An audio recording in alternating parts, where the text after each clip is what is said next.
Só quem sentou numa rola sabe o que é chorar de alegria. Isso aí não era choro de alegria, não. Isso era choro de tristeza. Não é. Eu garanto, experiência própria. Isso é choro de tristeza. Ele pode não saber, mas eu sei. Mas é engraçado porque na hora que ele fala saio sem choro de alegria é aquela mágoa. Coisa assim, ó. Ai, lá vem. Está no ar o Márcio Talks, o canal de cortes mais visto do YouTube. Eu sou o Márcio Andrade e no vídeo de hoje você vai ver mais um conteúdo sensacional. Portanto, se inscreva no canal, deixa o seu comentário, deixa também o seu like.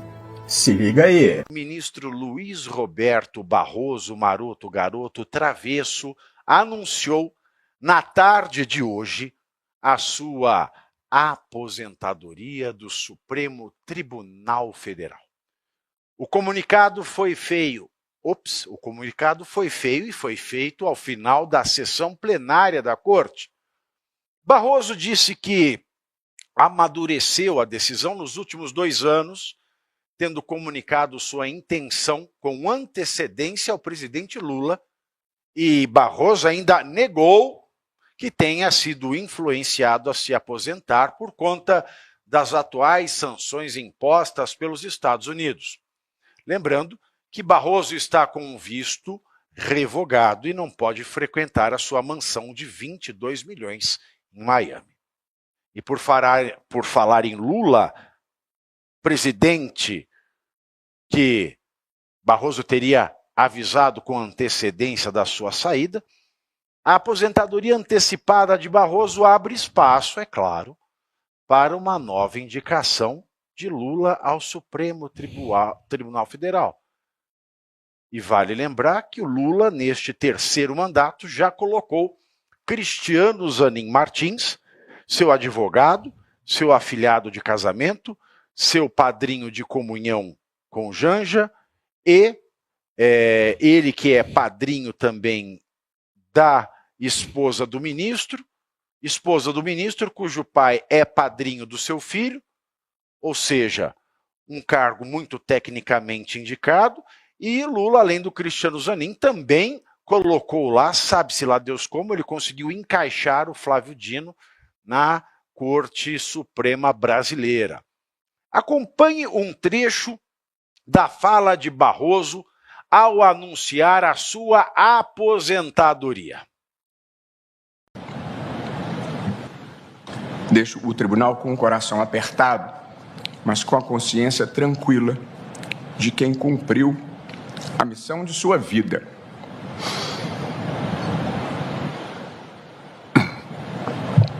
Não foram tempos banais, mas não carrego comigo nenhuma tristeza, nenhuma mágoa ou ressentimento.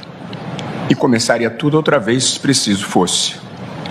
Sigo achando que a afetividade é uma das energias mais poderosas do universo. E por isso fico feliz por deixar aqui amigos queridos e boas lembranças, bem como renovo minha confiança de que o Supremo Tribunal Federal continuará a ser o guardião da Constituição e um dos protagonistas na preservação da estabilidade institucional do país e da democracia. Essa é a última sessão plenária de que participo.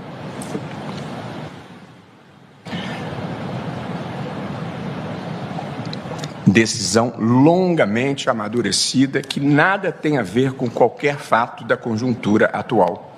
Há cerca de 2 anos, comuniquei ao presidente da República essa possível intenção. Fico no tribunal mais alguns dias da próxima semana para devolver alguns pedidos de vista e encerrar as pendências.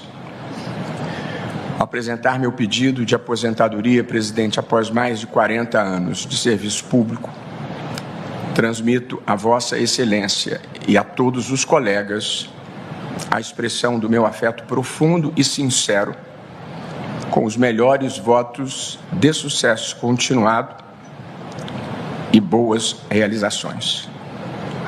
Sinto que agora é hora de seguir outros rumos. nem sequer os tenho bem definidos, mas não tenho qualquer apego ao poder e gostaria de viver um pouco mais da vida que me resta. Olha, Holliday, começa, antes de a gente continuar nessa pauta, ele fala que ele está saindo do cargo sem nenhuma tristeza. Isso é fake news ou não? Porque para mim isso não é a expressão de uma pessoa que chora de alegria. É engraçado. Porque só quem sentou numa rola sabe o que é chorar de alegria. Isso aí não era choro de alegria, não. Isso era choro de tristeza. Não é, eu garanto, experiência própria. Isso é choro de tristeza.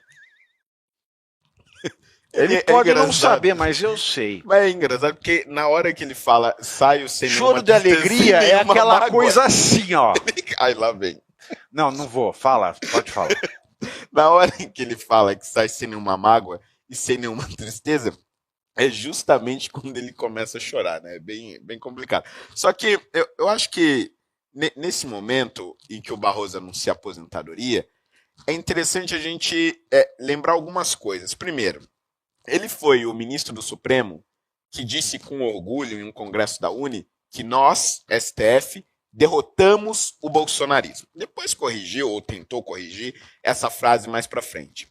Depois, ele próprio vai dizer que com a ajuda do governo dos Estados Unidos, quando Biden era presidente, o STF salvou a democracia brasileira.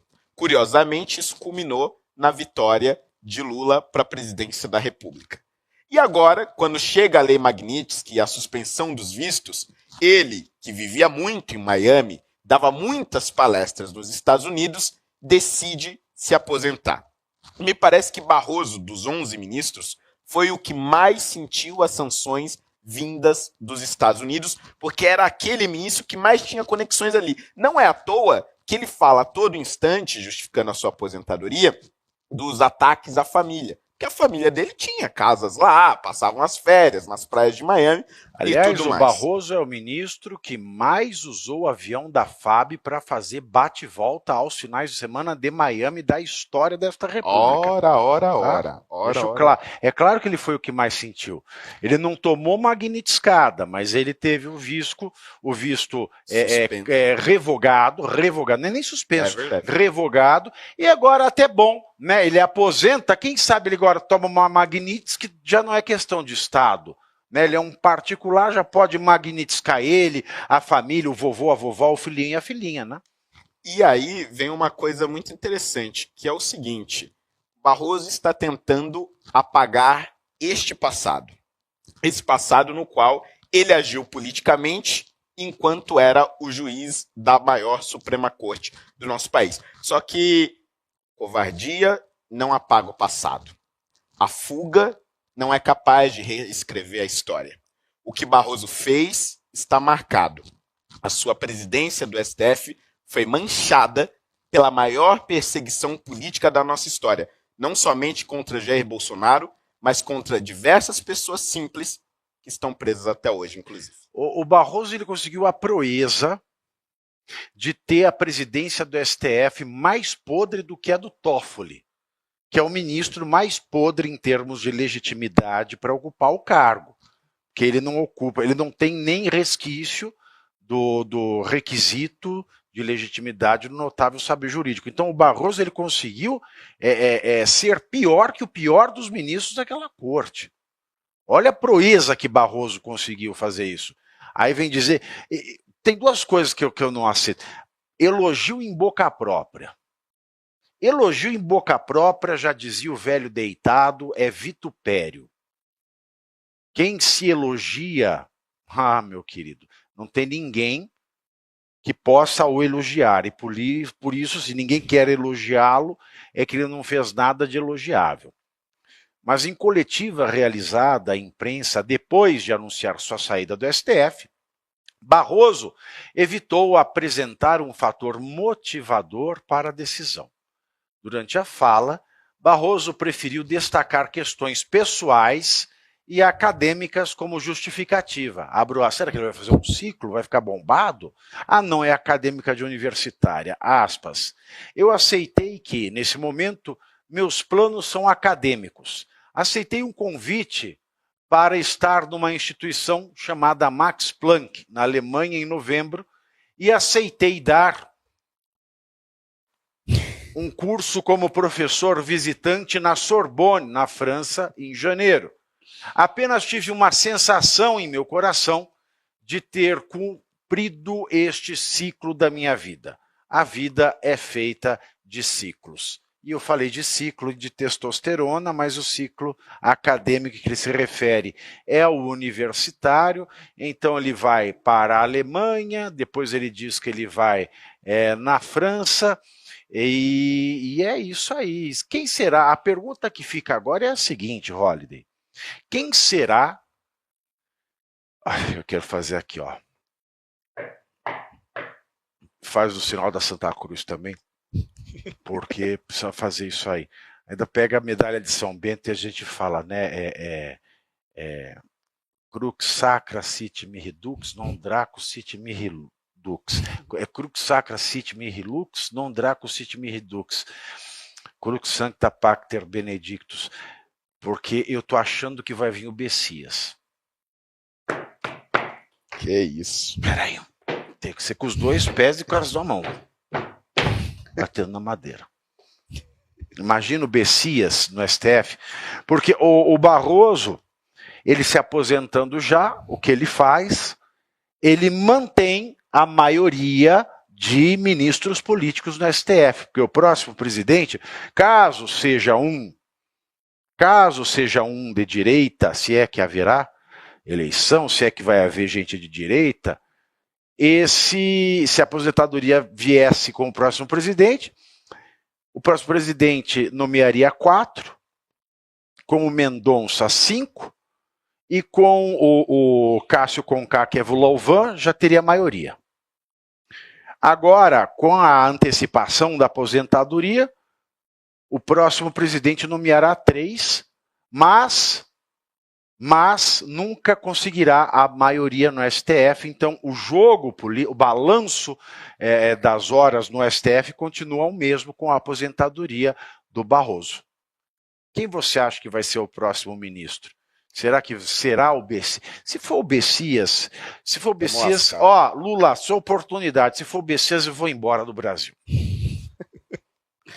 Eu vou, porque daí já acabou.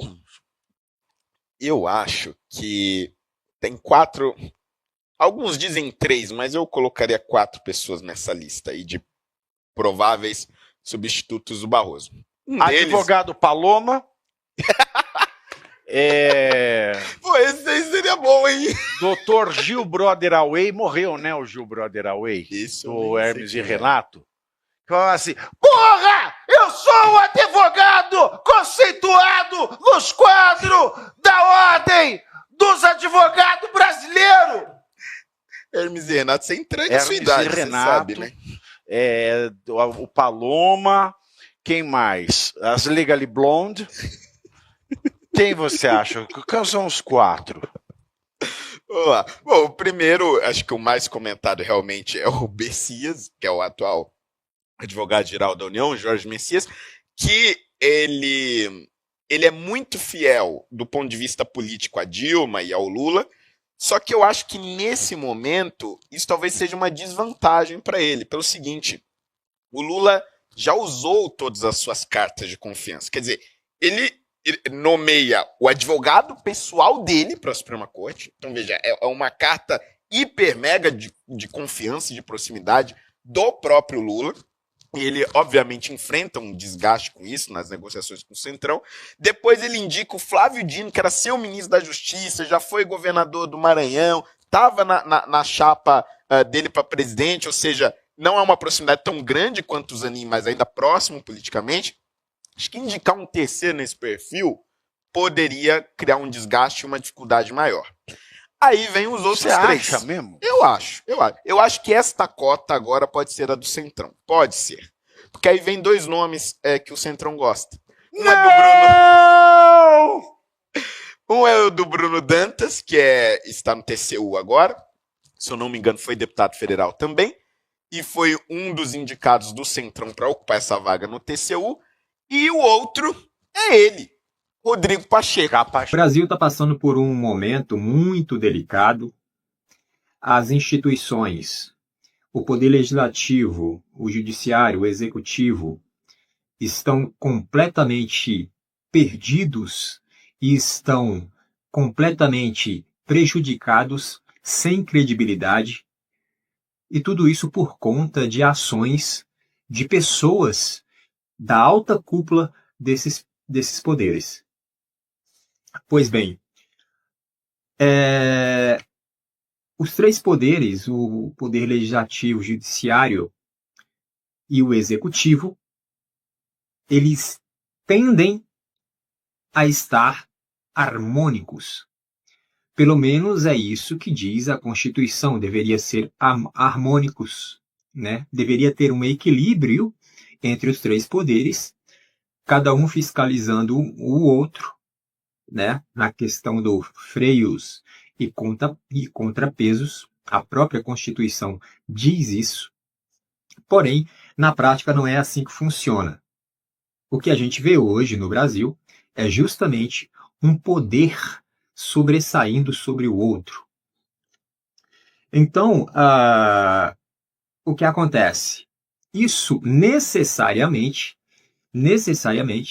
vai refletir lá na ponta, ou seja, no indivíduo, no povo, na sociedade. Tá?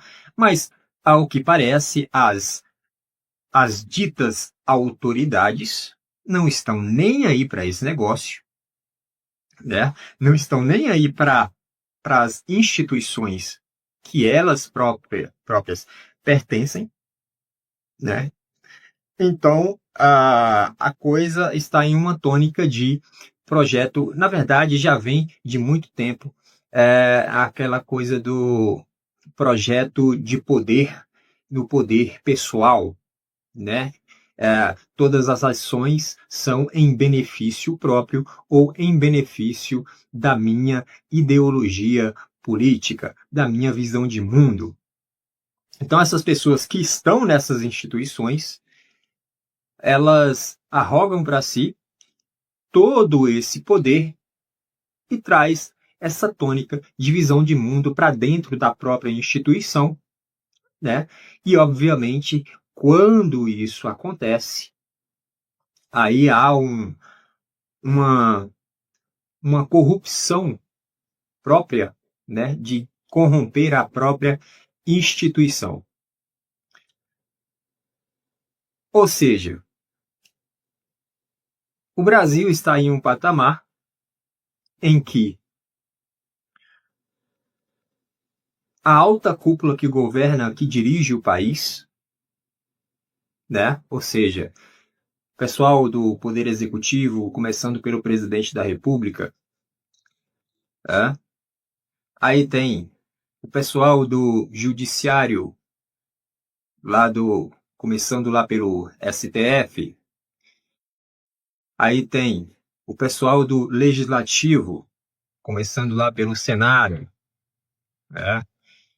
tem o pessoal lá da Câmara, são os deputados e tudo mais, no Senado e senadores. E ao que parece, a coisa está se enveredando aí para algo muito grande aí,